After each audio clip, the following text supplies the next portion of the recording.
Calls meeting to order of the Vallecitos Finance Investment Company, March 23rd at 4 p.m. at the district office.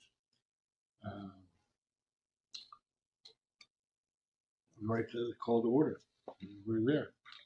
Items for discussion is the operating budget requests and number 2, preliminary payroll estimates. Okay, so this is just another step in the budget process. We're going to look through some very specific information that we've gotten regarding the budget requests. These are just requests, they're not recommendations at this point in time, and Wes will go into more detail on that. So you're involved just like last year in the sausage making. You're seeing things as they first get submitted. They've gone through kind of an initial filter, but they haven't gone through the final filter. So don't think the numbers you see now are the numbers that are going to be presented to the board necessarily. They might be. So with that, I'll turn it over to Wes and he'll walk you through it. Can I ask a quick question as an overview, considering the situation we're in right now? Is payroll changing at all? Downward, no overtime, or downward, so employees not working full time? Or I noticed we have quite a few employees not here, but I'm sure they're working from home diligently. Yeah, so we put people into different categories. There's some people that have to show up every day, and most of them are EDS people. They have to go clean sewers and run the treatment plant and all those types of things. There's some people that are working from home completely, 100% remote. We've enabled either given them laptops to take home or giving them access through their own home computer system to the district system, either the programs or the data that they need to do their job. And some people do a little bit of both. They'll work from home, they'll come into the office, and there's a group of people that come here every day. Ann and Diane, they alternate. One of the two of them will be here every day. Myself and the managers are here every day. And I think from the non-essential building B people, the operations people, we're down to about only 30% of our typical workforce is coming here on a daily basis. We're trying to track those costs. Anything we spend directly related to COVID, we're tracking, and we're going to be seeking reimbursement because there's an emergency declaration. So they may open the doors to reimbursement. If somebody's working at home and doing the exact same thing at home that they'd be doing here, they're not going to be eligible for reimbursement. FEMA would reject that claim. But if they're less efficient and we had to bring in a contractor to do something that they couldn't get to, those costs would be.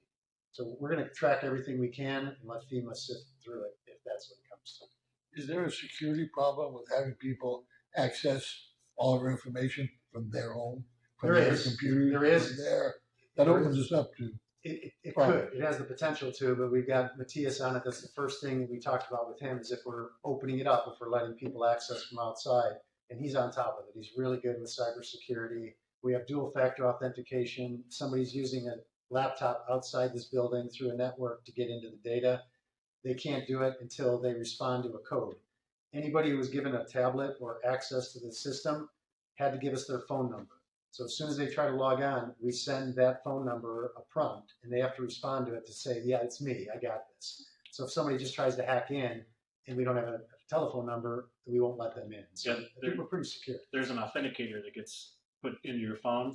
So when it does that, you try to log in, it says you got to approve it on your phone, and it changes the actual code like every 30 seconds or something like that. So it's. So somebody would have to steal. You feel confident. Yeah, somebody would have to steal your laptop and your phone. And know how to log in. So I think we're pretty good. Good question. Along the same lines as for the first line on our thing here is operating revenues. I know it's only been a couple of weeks, so maybe we don't have enough time that's gone by to know, but any thoughts or anticipation as far as where water sales might be, or how they might be impacted with this thing? I mean, on one hand, I think, we've gotten a lot of rain, which people probably turn their irrigation off, but there's a lot of people that are at home now all day long that weren't normally at home. But then there's a lot of businesses that aren't operating. So it's hard to figure out all those individual factors, what they're going to mean at the end. Overall, year to date, our water sales were down about 10%, I think, and at 8 to 10% before COVID. So we were already trending low. I don't know how this will net affect those. A lot of hand washing going on. So. Yeah. I can tell you dishwashers and stuff are more information from EDCO is their business gets inundated. There's a lot more trash coming from people's homes now. Yeah. And less commercial, but a lot more from home. Yeah, people are getting a lot of stuff shipped to their house. They're home spring cleaning, they're taking advantage of the time and throwing stuff out. Yeah. We have gotten some feedback either directly through the telephone or email or on our website people asking what we're considering to do to lower our rates. Are we doing anything?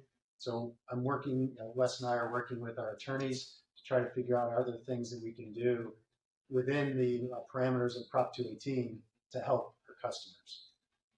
The people we've heard from directly compare us to SDG&E, and they're calling it peak pricing. They're saying, can you avoid your peak pricing? We try to educate them, say we don't have peak pricing per se. We have tiered rates. It doesn't matter what month of the year or what time of day you use the water. It just matters how much total you use. It's a complicated topic. They still don't understand the difference. But it got us thinking about, is there something we could do to possibly allocate more units per tier to keep you from going into very expensive tier 3 water? Yeah. So instead of right now, from 7 to 21 units is tier 2. If you made it to 23 or 24 units, would that help people? Well, it's only $4 a unit, so if you save them 2 units, it may be $8. That's not a stimulus package. It's really going to help many people, but to us, it means a lot. It's a big revenue loss. But I didn't want to present any options to the board until we had ferreted them out through the legal staff. And then one last question: is anybody taking advantage of the kind of the offer of postponing, or the offer that we put out there to help people who had trouble paying their bill altogether? I don't know if anybody's reached out yet. We put out the message that says if you're having any trouble with your bills, contact us and we'll work with you. We didn't say we're waiving all late fees because we know we get a lot of opportunistic people just taking advantage. If somebody's having trouble, they'll call us and we'll ask specific questions to find out, okay, what's causing the problem. And we'll be very lenient. Behind the scenes, I've talked to Wes and our customer service folks. We're going to be very lenient with late fees, and we'll only do shutoffs if there's a reason to believe that they may be contaminating the public water system. Like if their backflow device failed and they don't repair it, if that doesn't work, they could contaminate the entire public system. We'll shut them off for that, but we won't shut them off simply for non-payment. Okay. That also makes this exercise in budget as we go through it very much on the forefront of my mind as to whether or not we're even going to have a raise next year. Rate increase? Yeah. When you say raise? Yeah. And the situation we're in now, I mean, wrong thing to come out. Oh, by the way, we got through it in 6 months. We're going to raise your rates. Yeah. Big mistake. Well, and didn't we just do a 2-year? No, it was No. it was just a one-time, with the thought being that in this current year that we're in, calendar year, we're going to be going through the next cost of service study, but it wouldn't be up for discussion until like January, February of next year. Hopefully, we're well beyond COVID by then and on the path to wellness, but the board will be given options in terms of implementation dates and consequences of not increasing rates. Right. So with that, Wes, why don't you just jump in and walk us through this? Okay. Well, it's nice to have this meeting. It kind of gets us back to a sense of normalcy, at least a little bit anyway. Everything else is Oh, yeah. I feel real normal. Well, we're in the room. We should have all worn purple. Yeah. This is something we usually do. Everything else seems like it revolves around the coronavirus, so it's kind of cool to have the meeting. I'm happy to be here. But as Director or Joe Manager mentioned, this is the sausage making. So this is like the beginning of it, where we just got all the departments' requests. These are the initial requests, and as you know, when we go through the budget process, we're going to be revising and refining it over and over again and cutting as much as possible. So just keep in mind, this is the first draft of that process. We like to keep you involved the whole way. So we're going to start. And with that, the budget party page is first. See, it's normal, right? Yeah. And the agenda for today, we're going to go over, I'll just go over the calendar, like what we've done so far and up to and the progress to date. Then I'll go through the operating budget requests. Then we'll talk about the preliminary salaries and benefits, and then we'll go over the next steps in the process. Ed's here because he has most of the detail. So any questions you have during this, feel free to ask. We're going to go over the budget detail at a summary level first, and I'm going to break it down into detail. So you're going to see the summary page, and I'll get there. And then after that, I'll be referring to both the summary page and the budget. So you have 2 documents that I sent out. For water and sewer, there's one for each. There's the budget for water and the materials and services for water. The materials and services are the details to the budget. So I'm going to say it's in the summary level on the budget, and then I'll tell you where the details are as I go through it. But if you have any questions, feel free to ask. If I can answer it, I'm sure I can.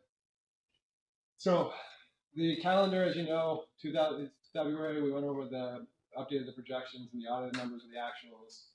In March, we started getting together the operating budgets, put together the fiscal year projections, and we started working on the payroll estimates. And now, in the second part of March, we went over the budget to actual the last 6 years in the last meeting that we had. And in this meeting, we're actually going to go over the operating budget requests, as we mentioned, and the payroll estimates and staff. So that's where we are now. So that gets us started on the current content. So this is the summary level, which is page 10. Let me make sure I got that page right. Should be page 11 of your budget for water.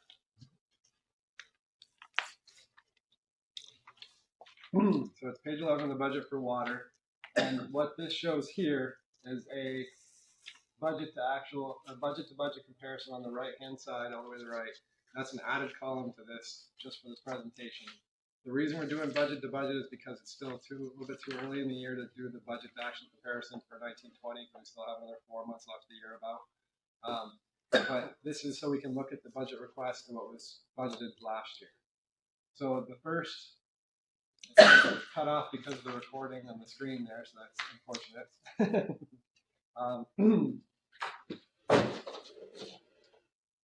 Yeah, that's actually really unfortunate. You can't see the main point of the screen. What is missing? Because we had that recording bar down there. Oh. We can't see. I'm not here. Let me go to the computer and move it up. Yeah, we know the name of the organization. See the circle? Uh-huh. That circle is important. If you might be able to close the taskbar down. Yeah, it's because it's on a separate I got you. hardware thing. I don't know that it can. So let me just. Hopefully that doesn't happen to a lot of the slides. So here you can see sort of this down here. So unfortunately, what this is saying is that this is the 1920 budget and the 2021 draft. Here's the comparison of last year, this year. It shows all the differences, the changes in the budget amounts.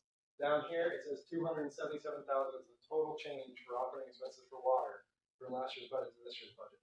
And right below that, it says that it's only a 2% increase from last year to this year so far. So that's kind of important, knowing that it's a very small change in the budget request to what we budgeted last year. And of the $277,000 that you can't see, the biggest reasons for that are pumping up here at $128,000 and G&A at $114,000. So that's the summary level. Now I'll go into detail on those two items there. And hopefully we can see the rest of the highlighted items. So here's pumping. This is on page 12 of your budget, and the details are actually on page 1 and 2 of the water materials and services request. So you can see that's the $128,000. The reason that that's going up by $128,000 is because of outside services and repair. Most of that has to do with our art flash labeling and Ed knows. Yeah, so OSHA has a requirement as part of the new NFPA 70E regulation for high voltage, and we've completed, you saw it in the budget a couple years ago where we had it in the budget for this facility, so all the admin. What it entails is getting a consultant on board, basically an electrical engineer to come in. They look at all of our power panels and then do an analysis as to what the arc flash requirements are for PPE, and then they label each panel with the appropriate language per OSHA. So we did this facility a year ago. We are finishing up with Metal Arc treatment plant this year, and then we're doing the water pump stations hopefully in the 2021 budget, and then the last thing will be the lift stations the following year after that. So we knew it was going to be a lot of money and a lot of time, so we broke it into four chunks. So this is chunk number 3. And that is there a regulatory deadline for those to be completed? Talking with Tricia, it's more of a squinch factor. The more we delay it, if they come in and do a assessment, we could say, well, we're grandfathered in because it was built, and this is what it was like when it was built, and they could do similar to what most regulatory agencies say. Yeah, but our new standard is this, so we're going to fine you, which the fine would be far greater than what this is. And that all, so we're increasing 74,000 in the outside services, but the actual amount for all the arc flash analysis is about 119,000 for those pump stations. So that's a big chunk. We'd actually go the opposite direction if we pulled all of that out. And that's what I talked with Wes. I said, well, we could do that, but then the risk is we get an inspection, and with OSHA, you don't know, especially if someone in the meantime, knock on wood, gets injured. And it's a safety. It's a safety. Yeah, regulations aside, it's a safety. And then the power increase is just, SDG&E's costs. They never seem to go down. The good news is in all this is that we actually recover about 90% of these costs now through pumping charges. Oh, yeah. So this is the pumping department anyway. So. Are we gonna see electric go down though when they finish putting the solar screens in? Well, it's certainly that the power purchase agreement will certainly help us. It's not going to change SDG&E's rates any, but Right. it will absolutely help us on saving money in the power arena. So the next thing was just to go back real quick, the 114,000 for GNA increase. So looking at that, this is GNA, and this is on page 14 of your water budget, I believe. Yeah, it's on page 14 at the summary level. And it's on pages 9 and 10 of the water materials and services request. So here you can see that the cost of labor actually is going down in GNA by $83,000. That's a result of staff turnover, new staff coming in at lower levels, so we're going down 83,000. The admin credit transfer, which is the overhead that's transferred using the 217% overhead rate, is increasing, and that's because more engineers are spending their time working in the office and on transmission and distribution and not charging as much time to projects. When they don't charge to projects, overhead goes down. So that's why GNA is going up by 114,000 with just those two items. Any questions so far? Okay, so looking at the sewer budget, this is the sewer summary, and this should be on page 21, or the first page of the second section. And this is the summary level, and here, of course, we can't see the total, so let me tell you what that is. So, this is the really good news too, and we can't see it. So this actually says right there where that red circle is, Yeah. sewer is going down in total, going down from last year to this year by $129,000. Wes, can you take it out of presentation mode so they can see the whole thing? Sure. Yeah. Unfortunately, when I do that, it gets kind of small that you can see it. But Yeah. So you can see here, 1920 budget, 2021 budget, the total change is decreasing in sewer by $129,000 or 1.1%. So we're budgeting to spend less this year than we budgeted last year. So this is on page 21? 21, yes. Why doesn't page 21 show the same numbers yours did? So you have 21 of the budget, which is the actual budget page. I just put the comparison here for the presentation. You didn't want to put it here. Well, I could have. I printed the actual budget, so I think you've asked me that before. I got to do that for you next time. But it's up there. It's real. Yeah, I can't see that far. But thank you very much.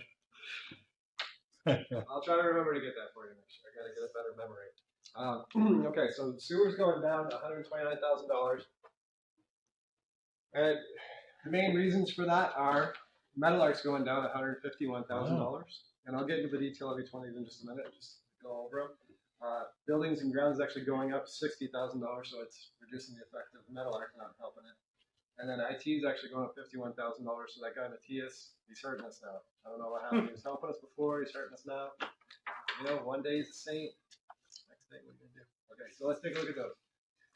Metal Art, the plant is actually made up of 3 different departments. You have the lift stations, the plant itself, and the Mar Reservoir. Those are all rolled up into that one Metal Art item on the summary page.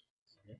Looking at this, the lift stations only increased by $9,000, but the major items are really in the plant, which are, we're having a decrease in the cost of chemicals, budgeted $50,000. And the reason for that is? Efficiencies. So Very good. a lot of the projects that you've seen come across in the budget, Yeah. they're working. So Awesome. we changed out the filter media.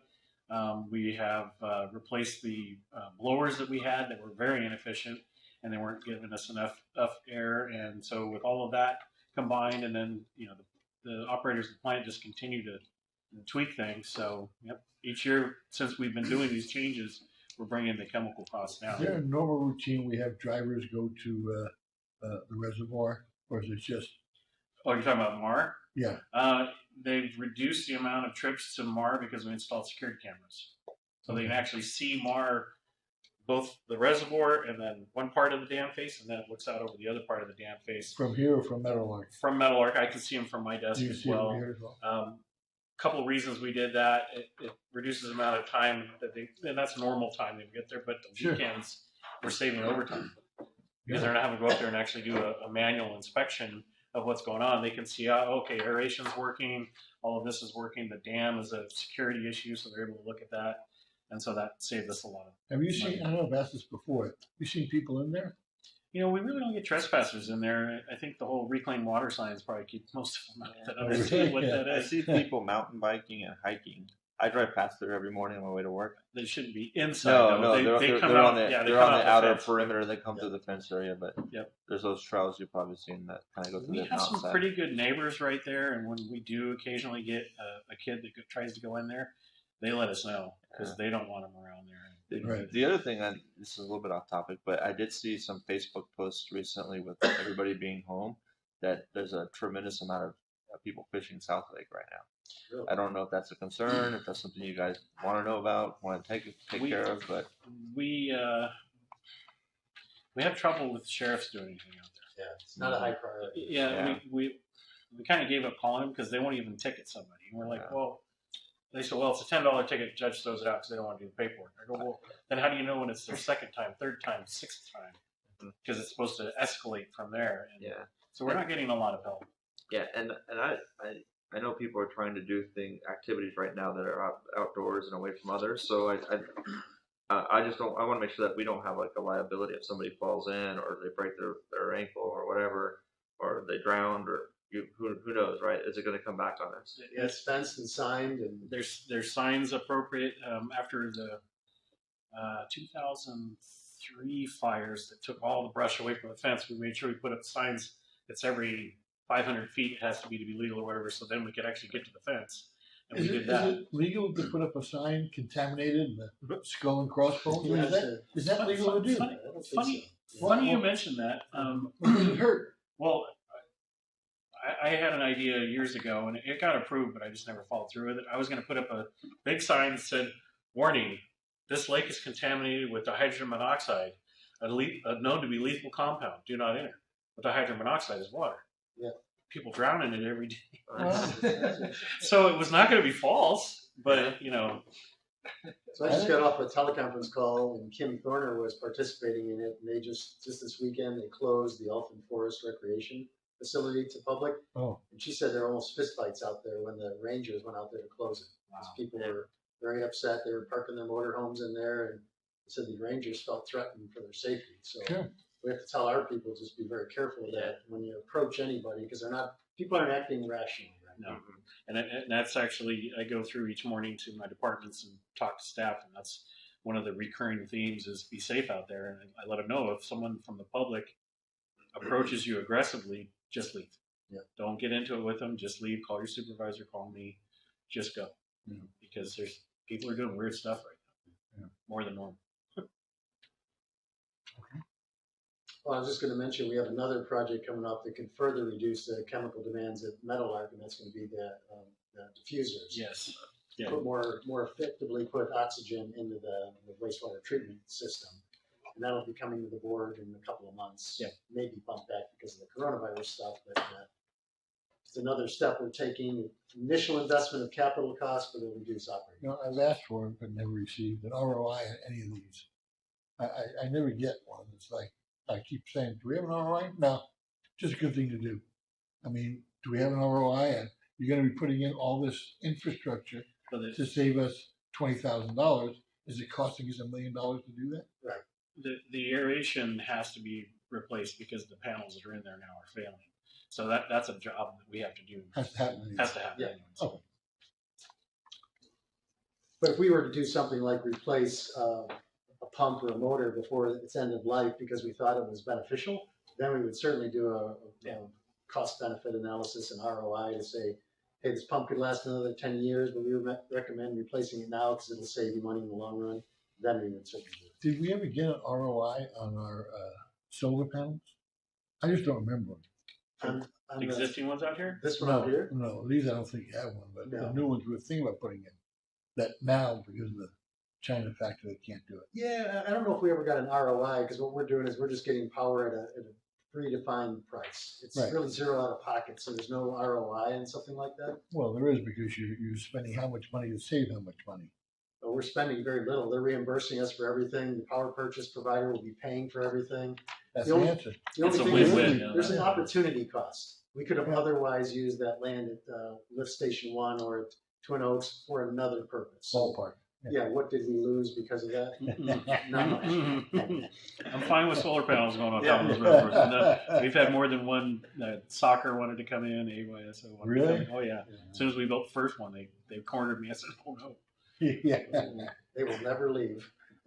No. it's a bad idea." All right, Wes, back to you. Okay.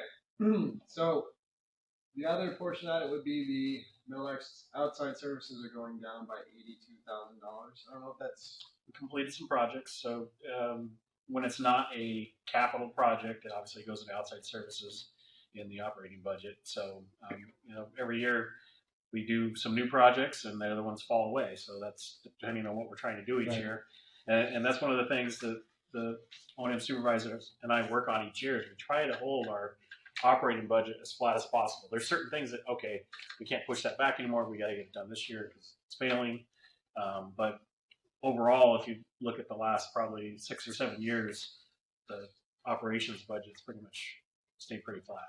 Wes, will we be going over this detailed materials and service in this meeting? I wasn't intending to go over it. I was just gonna see if the directors had any questions about the details. Okay, I just want to point out one that you have this very detailed materials and services. In the far right, there's a column that talks about whether it's a recurring cost or not. Right. And if it doesn't have an R, then it's a kind of a special project for that year. So like Ed was just saying, like this year we have a list of special projects. Those will drop off for next year, which would look like a savings, but then new projects will come in. So the projects are constantly coming in and out of the materials and services. Do we have new projects or projects that have been bumped up because of our newest employee, Trish? Susan? Oh, Tricia. What's her name? Tricia or Susan? Are you talking about our asset manager? Yeah. That's That's Susan. Susan. Yeah. Susan, okay. Not yet. Well, particular project, I don't think there's any projects that she's identified. She's developing the basic system, and then she'll be applying all that lessons learned to our actual infrastructure and identifying projects. And when we start taking these things through the budgetary process and the board for approval, we'll be highlighting when it was something that was identified as part of the asset management system. So just a snapshot. So what you see versus what my file looks like, and all the highlights. So if you look at blue, that's a new project, and occasionally you'll see it's something that's recurring that we weren't doing before. We weren't budgeting specifically for crane services, so there's $2,500 in there this year that we didn't have before because it kept getting carved out of another project. And we typically need cranes to move some of the big motors and stuff around beyond what we have on our trucks. So blue is a new project, and then you see all the beige. That's projects that we completed, but now those numbers are zero. And then the gray means that's regulatory, which isn't our field. And then I highlighted all these different colors. Oh, wow. The green means the numbers went down. Yellow means it went up. I mean, when they get this, they go colorblind after a while. This is how I track it. And what he's referring to is actually it's on page 14 of your sewers materials and services, and that's what details this decrease. So you'll see the $417,000 on page 14 of the sewer. Oh, you may have a different. Yeah, I don't see that one. I don't have a page 14. So it should be. Page 14 is water. Yeah, mine's printed all together. Shoot. It would have been, it's page 4. So what I was showing them is a page 4 Metal Arc outside services. That's Okay. what it looks like on mine. Oh, okay. And then I also have notes off to the side, and all the beige ones you see, it says project completed in 2019-20 budget. Tells me why that was zeroed out. All right, back to you, Wes. Yeah, I got my normal one now. Okay, so that's the Mellor plant. Moving on to buildings and grounds. So this is where you can see the buildings and grounds budget changed by $60,000 from last year's budget to this year's budget. The main reasons for that were outside services, and that went up basically because of, actually that's materials and supplies. I'm sorry. We have $12,000 budgeted for furniture replacement, and I think building A mainly. And then we have another $7,000 budgeted for anti-skateboarding devices for the yard. That's actually me. Yeah. So For what yeah. yard? The gated yard? It's the, The back, back area. gate. So we've actually had problems with the skateboarders. We bought some, but just enough to get us kind of close to the Knoll Road area, and the people didn't have any more anyways. And I wanted to make sure we budgeted for it. Concrete ditch out there. Yeah, the concrete ditch. So they've actually started getting real aggressive with us. Cheryl Minichilli just retired, and she was always getting into it with these guys back there, a different group of guys, but they actually started threatening her, and luckily one of the big guys from O&M was coming in and had to get out of the vehicle, and yeah, and I had one of them get into my face too, so it's become a real issue. So and these things are not cheap. They're the aluminum things you have to adhesive glue down, so that's the 7,000. And so the reason for those two is most of building and grounds is recurring costs, and you'll see that that's on pages 5 and 6 of your sewer materials. I have the right page number there. So most of it you'll see has an R next to it because of recurring costs. So these are just some of the changes. We just had some furniture budget and an anti-skateboarding to make that go up. I have a question for you. It's a few years old, but I've never had an opportunity to bring it up to you before. But there was a day that I went by there, and I saw the forestry people there, and they were cutting down trees, and they were cutting them into 2-foot logs and put them up along the side very nicely. And I'm going, were we culling the trees for a reason out there? Some of the trees get cut down for fire prevention measures. You're talking about the orange ones in orange. So that we feed. Campfire girls, we call them. But yeah. So Russell usually looks at trees that may be sick, and those are the ones on that hill usually get cut down because they're going to die, and then they just become more firewood. So, but yeah, I know which ones you're talking about. If they were between the road and the train tracks, no, they were between the road and up the hill. Up the hill, then yeah, those were just called to keep the fire. What happens to the wood? Employees are allowed to grab it if they want. Otherwise, we got to chip it. So, yeah. Thank you. Yeah. I've always wanted to know that. If you want some next time, let me know. No, thank you. Okay. No wood for me. No. Thank you. So the other major change in buildings and grounds is outside services going up by $18,000 budget to budget. The two main items there, we're planning to install a handicap parking lot. That's going to be $11,000. And there's $8,000 budget. A parking lot or parking space? Parking spaces. Worded lot. And Meadowlark? No, it should be right out here. We just don't have a way to get people. You have to create the depression in the ramp. Right now, any handicapped individual that parks in the employee parking lot can't get up on the sidewalk and into the building. So, oh, really? There's one by building B, I think there's one, but Yes, there's not there one is. by building A. So apparently we're the handicaps in building. Yeah. So then the other thing there's $8,000 budgeted to install 3 main ball valves in this building. We're having a problem shutting off water for the bathrooms when you do. How much are we doing for the handicap parking space? It's $11,000. And how much is engineering charging us to engineer such a thing? That time, That's whatever. got to take weeks. 10,000. Months. 25 grand maybe. Okay, thank you. Don't I don't wanna do it. don't let Hernandez help out. Yeah. For the 22,000.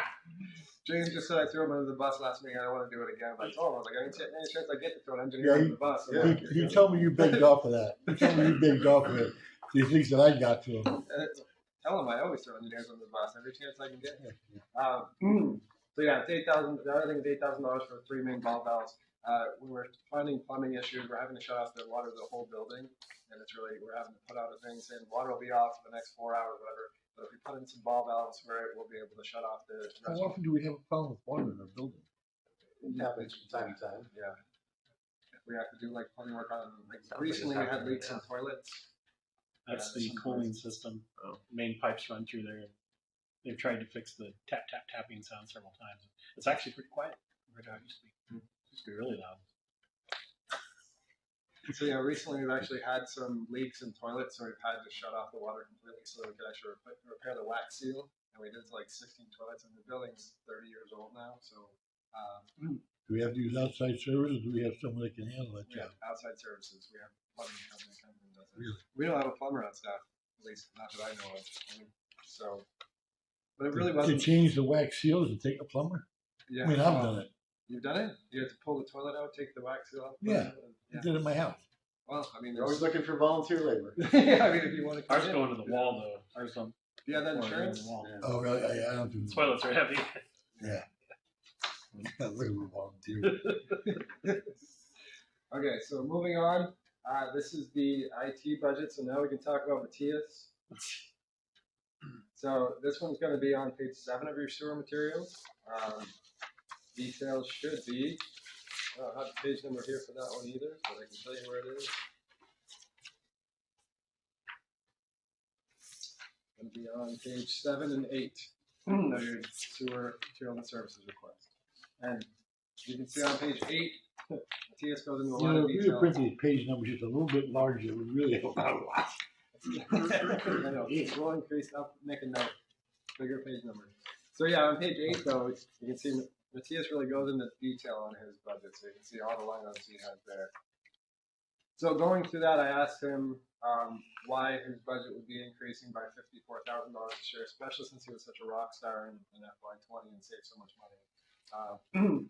And he said that he has a few things like Esri licenses that he has to purchase. It's $10,000 for this year. Maximal support, they increased their costs, and it's also due to, since we have a new asset management supervisor, we're having additional costs in adding to the Maximal system. So that's $24,000 for that. Yeah, there goes the budget. And then we have additional users for They gotta Maximal. justify their existence. And then the SCADA system, we're doing ignition support software for the SCADA system. That's another $15,000. So What was that, three really- ignition support? yeah, I'm not sure what it's So- SCADA basically. So if you look at our computer systems that we're running, the water and sewer systems and the plant, you're looking up on the screen so that the ignition is the HMI, human machine interface part of it. So you have everything that's behind that would be considered like your hard drive in your computer. And then you have what would be considered Windows, but it's ignition is the name of the software that we're doing. And actually their licensing is tens of thousands of dollars cheaper than what we're going away from, which is a company called Wonderware. And so we're actually going to a much better system and it's less expensive. That it just, we have some initial upfront costs as we go through this upgrade. And the board approved the capital project to do all these upgrades in the field and in central operations. And then the licensing fee will be a continuing thing, but that $15,000 is peanuts compared to what Wonderware was probably $90,000, $100,000 every year for their stuff. Has anyone mentioned to Matisse you shouldn't talk to James anymore? Maybe you should. You can help them save money. Yeah. Okay, so then that actually concludes the operations portion of the presentation. Next, we're going to talk about preliminary salaries and benefits. So I wanted to see if you have any questions before we move on. Wes, before you move on, so water was a little over, sewer was a little under. What's the net? And I know they're different funding sources, but if you look at the combined. Oh, the net 277 minus 129, so 140 something. 148,000. So given that, that seems like a very low and reasonable increase year over year. But whenever I go through these budget processes, it's always how's it going to impact the rates, right? And I hear that there's a total of 100 and whatever between the two, and I understand that they're different buckets. But I don't. When I hear that, I don't think there's any reason to even think about a rate increase next year, because it sounds like it's close enough. I mean, 150 grand doesn't warrant a rate increase. Yeah, but just this is only one piece of the puzzle. We have the county water authority costs. We have the Encina costs. So that's not total budget difference. No, this is just the What we control. Yeah, this is Okay, what okay, we I got control. you. So, yeah, I agree with you. If it was just our costs that were the drivers, we could probably just absorb those costs. But when you when we look at the whole package, we would let the board know what are the consequences of not raising rates. How much would we go negative every year? So. Well, and there's more good news, but just rehashing like he said, this is only 12% of our total budget. We Okay. still have the other, remember, water purchases and other expenses are 75% of our total cost. So it really depends on what the water authority does. If we were to look at it from this perspective, I would agree and say, yeah, we wouldn't need to raise rates because we're going up by $150,000. But it's when we get to the water purchases portion. So the other good news that we have, at least I think it is going to be the salaries and benefits. Yeah. These are preliminary estimates though, so keep in mind they can change. I put in the salaries as of where they are right now. Everybody's pay and step and range in the forecasted. But I've estimated, well, these are actually budgets for the next year for group insurance and everything else too. But take a look at it. Hold on, just be clear, we're going into item 2. This is, just so you know. Got it. And this is the one with all the highlights on it. So I highlighted the items I'm going to be talking about for this one. I did that by hand too. It's manual. This is good. Wow. And that, Alright, now with the coronavirus, it's probably even going to drop down. I should spray with bleach out there. Ah, it's gonna drop down. Okay, so looking at salaries and benefits, this is what would end up being on page 25 of the budget. You have the page there in front of you. And what I'm going to do is compare actually three things. We have the projected, which is the 1920 for the budget. So that's projecting the end of this year to what was budgeted for 1920. Then we've got the projected for 1920 versus the actual for 1819. And then budget versus budget. So the budget for 2021 versus the budget for 1920. So first thing I want to point out, and I'm not going to go through all the detail, but I'll try to highlight some items again, is that the projected versus the budget for this year, overall salaries and benefits will be $85,000 less than we budgeted. So we're projected to come in about $85,000 less. The major reason for that is $384,000 for group insurance, and the reason that's going down by so much is because we fully funded our OPEB trust. So we're able to request reimbursement from OPEB to pay the expenses for the retirees. That's about $340,000 for this year. So, so it's going down $384,000. So that's 1920. So this year we're looking good. Yeah. Again, it's projections. We still have 3 months of the year. Hopefully it doesn't change too much, but that's where we stand right now as far as projecting. And then the next thing I want to point out is budget to budget. So total salaries, which is water and sewer labor, from last year's budget to this year's budget, we're projecting an increase of $224,000. That's 2.24% of total labor. So, I mean, raises, steps can be 5%. COLA is going to be, it's budgeted at actually 2% right now. So overall, I mean, if you say COLA is 2%, it's only 0.24%.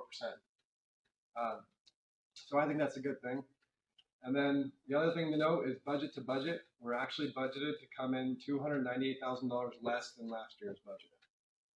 And the reason for that is PERS is going to go down, or budgeted to go down, by $274,000. That's because we paid off the $8 million for the UAL. So we sent them the $8 million check, which we said would be a $10 million savings in interest. It's also reducing our principal payment on the UAL. It's going down from $1.3 million to $879,000. Wow. So that's down $274,000. The other thing to note is that the group insurance will also decrease from budget year to budget year by $271,000. That's the same thing. We're funding it through the trust now. So that's going to go down. That's $380,000 that we're saving by funding it through the trust this year. So I think that's a good picture as far as how salaries, at least preliminary salaries and benefits, look right now. We'll keep you updated in all of the future finance committee meetings, but I wanted to share that with you today because overall, looking at us internally, I think the budget looks pretty good. And not to damper any enthusiasm, but obviously the stock market is going to have implications on future PERS costs, which we don't know what those will be just yet. PERS doesn't know what those are going to be just yet. So, but I heard they're down like 64 billion. Yeah, it's huge numbers, and I don't know what their revised plan is going to be to absorb this hit to the stock market. And when it comes back, it's going to come back big. So. That's typical what it does. Yeah. Somebody's going to make a lot of money that has money to invest right now. Exactly. It'll come back big. Well, we'll be looking at it during the budget process to say, should we be paying off our PERS? Because right now we have the policy to pay it off in 2 years. Right. If we talk to the actuaries and they say, you know what, now's the time to get in because you're going to get that kind of investment. It's like, if it was like purchasing stocks. If it was like that, where you want to get in low, they may say pay the full balance right now so that when it comes back up, you get 3 times that. You jump on. Yeah. We don't know what's going to happen, but we will work with the actuaries and possibly outside sources to get all the knowledge that we can and find out everything. and we will be presenting all that to you along the way. By the time this thing's over, Boeing's gonna be back online as well. I got mine, Boeing. There's a lot of good things gonna happen real fast. I got it at $95 a share. Did you really? I think it's Was good. it Boeing's 37? probably got it. You But get two it's a shares good or investment, three? but it's not going to come as fast as he thinks it's going to. It'll come around eventually. But It it's was at 370 before this whole thing happened. no, Wow. it's smart to buy, but it's a longer term investment than 6 months. That's like buying in Caterpillar or one of those companies. Takes a long time to get it back, but it's pretty solid. consistent. Yeah. Yeah, don't get me started on that. I got a lot of opinions about the stock market right now. Like Google, for example. It's never been above 40%. Guarantee return. Yeah. I told you, Don't give away all these tips. Almost Oh, guaranteed. whoops, for a question. Okay, let's go on to the actual topic. So the next steps in the process, unless you have any questions, go back to this real quick. Do you have any questions on the salaries and benefits before I move on? Okay, wait, hold on.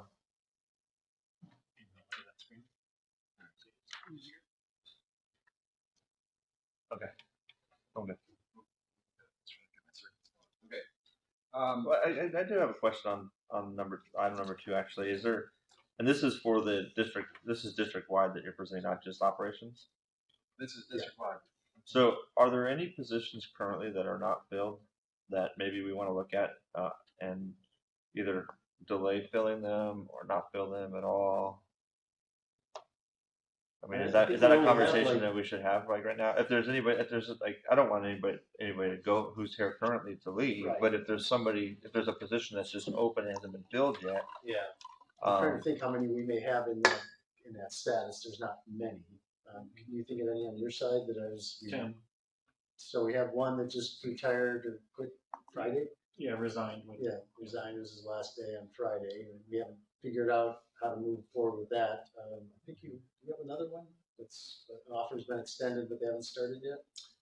No, that person is here. That He was started. in mechanical There's the one electrical. that took Dean's position. He took Yeah, Dean got Jim. Oh yeah, Dean Yeah. got from me. Correct. yeah. And the reason why I say that is because I do think that there's going to be an uptick in residential water use, but like that Cal State San Marcos, which is a huge buyer of our water, right? They've been shut down now for weeks and will be probably until at least the fall. Same thing with Palomar, and all the breweries are probably kind of scaling back a little bit. I just think I think that we're going to see our water revenue tumble, at least short term. Yeah, residential's gone up. Our local flow coming out of San Elijo because everybody's home is the plant. Talked to me this morning about it. Seeing a lot more flow coming from them, residential wise, because everybody's home. Yeah. But yeah, the bigger users like the university. I mean, there's still it's raining, but once we get out of the rain, if we're still doing this, they'll irrigate. There's still custodial work going on, but the quad and all that, I think they had to empty. But All the restaurants. what we can do is we can do an analysis and look at a period of time when we think we actually started to feel the effects of coronavirus here. Take some window of time, maybe to the present, and compare that to like same time last year. And say how are we trending? Are we seeing a net increase, net decrease? Is it significant or insignificant? We can do that. But I think it would be smart to at least wait 4 to 6 weeks before we fill any positions, just to kind of see, at least get an accurate 1 month picture. On the plus side of that, even though we're not selling our water, we're also not buying that water. Yeah, no, that's true. So we're not spending the money on it. Well, the thing I mentioned about EDCO was that 2008 we had the big downturn. People weren't going out and eating. They weren't, and their upside, they said, overwhelmed their downside. Yeah. So the amount of houses garbage was more than what they would have gotten commercially. So they actually saw an uptick in how much garbage they produce. So I don't know if water's going to be the same or not, but I know just us. I mean, we're running the dishwasher now probably once a day just because we're eating at home, we're cooking at home, and it doesn't take much to fill that sucker up. And we typically would probably only run that thing maybe twice a week normally. Yeah, we're seeing the same thing. are all your boys home? We've got 3 of the kids home now when normally we just have 1. Oh, okay. 2 are out of the house, 2 are in college, and 1's at home. And the 2 in college, both their schools are shut down they're not So attending they class came back. physically, so they're home. So, Okay. next steps in the process. So now we actually will be incorporating the operating budget, which we've done. Now we're going to go have the first review. We'll revise and refine it. We're planning on having, if your schedules permit, another finance committee meeting April 13th. One of the benefits is I don't travel so much anymore. Actually, I don't travel at all. Not right now. So hopefully we'll be back here on April 13th, and at that meeting we'll take a look at the capital budget request. And in that meeting we'll have both Ed and James here, so we're gonna have to make more space, spread it out. Yeah, now that you mention it, I'm thinking that this may be one of the last in-person meetings for a while. We did this one in particular because there's so much paper and so many little line items that are hard to do electronically, but we'll try to find a way. We'll work with Matthias to help make electronic meetings more productive and useful. We'll still have them, but they may be electronic. Well, assuming we're going to do our board meetings, the only thing there's a problem with is getting us this information. Well, there's two answers to that. One is we can get you pieces of paper before the meeting. The other is we may try to enable you so that you can log into a meeting live. Yeah, do you guys have like a WebEx or anything? We do, yeah. We use Teams, Microsoft. Is it Microsoft Yeah, product? Microsoft, Teams. We've also, some of us have used Zoom, but that would take some training on your part, and we may need to tell you how to get access to particular things. It's not that difficult, particularly if you're just joining a meeting. It's a lot easier than if you're hosting the meeting. So if we can just send you a link and you click it at the right period of time and you access it, Yeah. you can do it with your camera on or your camera off. You need your microphone on, obviously, but be your choice. And we could try that as a trial run, maybe at a committee level as opposed to the board level. I thought the board meeting went pretty smoothly I did. for our first try at a remote meeting. Oh, fine. Yeah.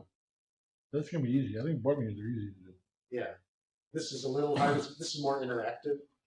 But is there a way at the board meetings, or even at this one, that you can send us the PowerPoint so we can have it up on our computer? Yeah, we could say page 1, page 2. Yeah, so we can just tell us the page and we can go to it on the computer Yeah. while we're talking. That seems to be a lot easier. Yeah, we could do that. Well, if they join the meeting, it'll pop up, and as we navigate through it, you'll just see it on your screen. Yeah, Right. it's called, the host would share their screen. So whatever's on our computer, it would show up on yours when you join the meeting. So you wouldn't, we could send it to you in paper format too, but it would show up right on your screen. Yeah, I don't really want it in paper format because you guys could have cooties. That's right. Because we're not wearing purple gloves. Yeah. So. Hey, you should see what it takes. I mean, I keep my car clean and me clean. I mean, I have changed these gloves now when I get in the car, my shoes. Yeah, I'm a freak because I'm in that right neighborhood. Is there also a cootie pandemic right now? Yeah, cooties are out there in mass. I think those dates will work though, especially if we're doing call-in. Okay. So yeah, so we'll have 2 more finance committee meetings on the 13th and the 27th of this month. On the 27th, we'll see what happens with that. Hopefully we'll have a cost of service study update as far as where we're at with that, because we're going to be working through another cost of service study during the budget process. So if we can, maybe we can get Raftellus in on that meeting and have them kind of do it. We'll see where we're at. Didn't we just do a cost of Well, service? remember, so the cost of service study we did was just to look at a way to fairly allocate an overall general increase. We tried to do it because our revenue requirement went up by about 3.5%. We initially said maybe we can just increase our rates by 3.5%. We found out from our attorneys that you can't just do it across the board. You have to do some kind of study to determine your apportioning costs fairly. And that was the cost of service study. The one that Wes is referring to on this sheet, this is the one to look at other issues. Like, do we want to do multi-year, like 4-year ones? Do we want to do pass-through costs, water authorities, SDG&E pass-through costs? Do we want to create an irrigation rate? It's not necessarily saying you need more money. It's saying, are there other ways to structure your rates? And that's what I remember from that too. And I just don't know by having another meeting with them that's part of a finance committee meeting is really the right venue for that. I was hoping when we were going to have our kind of our goal setting meeting and stuff to bring this up as a goal, but I really think this is going to be a full board 4-hour discussion. I mean, at some point, because there's so many things to discuss and consider. So what we're hoping to do in our plan is to meet with the consultants, go over what we would kind of like to look at, see what we can do legally, and then bring a smaller number of items to the board. So it's not a 4-hour-long discussion. So it's more like, here are your actual options that you can do and can be defensible. Now, we've got Sanjay Wara, I think his last name is, and John Wright, 2 new people from Raptalis. They're vice presidents. So they're experts in the field, and hopefully they can steer us in the right direction and help us narrow down that amount of time that we have to spend on this. Okay, well, if it's just an update, then that sounds good. And we don't have to do it at the finance committee level. It's on there tentatively. So if we I decide mean, if they have something that they can give us the 10 things that are defensible, we can at least give us something to think about. well, and this is going back to what we initially planned to do with the cost of service study, which was develop a new rate model. For the rate increase we just did, we used the existing rate structure and existing rate model. We want something that we own, that we've worked on together, and that will work going forward, so we don't have to do it again, or at least until something major changes. I have a question. I brought this up before. Does anyone check with VID? Only because I've been told by Joe McKenzie that VID, they don't do 8-218s, period. It's a pass-through on SDG&E. It's a pass-through on water, and it's a pass-through on their CIP. They just pass it through. They don't do 218. Does that make sense? I don't know. Well, it was my understanding you still had to do a Prop 218. You could do a multi-year. You could do a 5-year, up to a 5-year rate forecast through a Prop 218 process. It would include pass-throughs. But almost every agency, they'll pass through external costs and they'll include some kind of escalator for their internal costs. They may define a certain percentage, or they may tie it to some known index. But you have to go, if you're going to raise your rates, you have, California Constitution says you have to go through Proposition 218. Okay, so would it be appropriate, I'm asking if we could ask someone at VID, we have a genius here that does a great job. What's VID do? Yeah, Wes and I will reach out to VID, we'll Thank sit down and find out what they do, and maybe at the next meeting, we can report out. Thank you.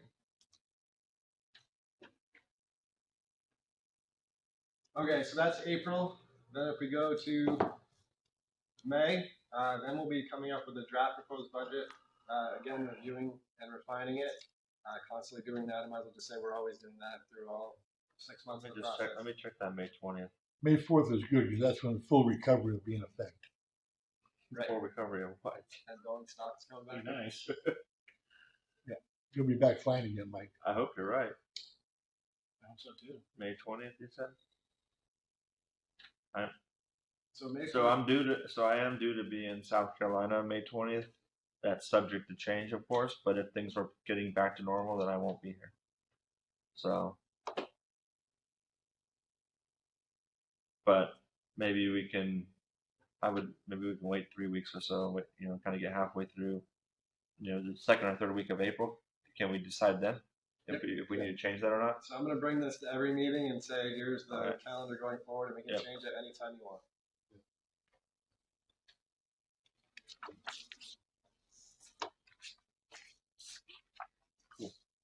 Okay, and so tentatively May 20th, unless we change it, will be the review of the proposed budget.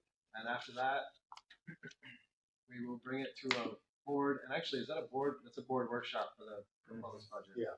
And then June 3rd, we'll be bringing the recommended budget to the board for approval. That's the end of the presentation for today. Do you have any questions? Great presentation. Great job. Thank you. Tell James we can't wait to see him. He said he was going to pop in today, but I told him not to because there's a cooties pandemic. Yeah. He's gonna pop in with how much he's costing us. Too bad the cooties don't eat the coronavirus. They might. That might be happening shortly. That would be nice. Let's get this whole thing put into an end. Yes, thank you so much. Cooties win. Yeah. You're welcome. Thank you very much. Stay healthy. Yeah, Great seeing We're everyone. done. We're done. Scary times.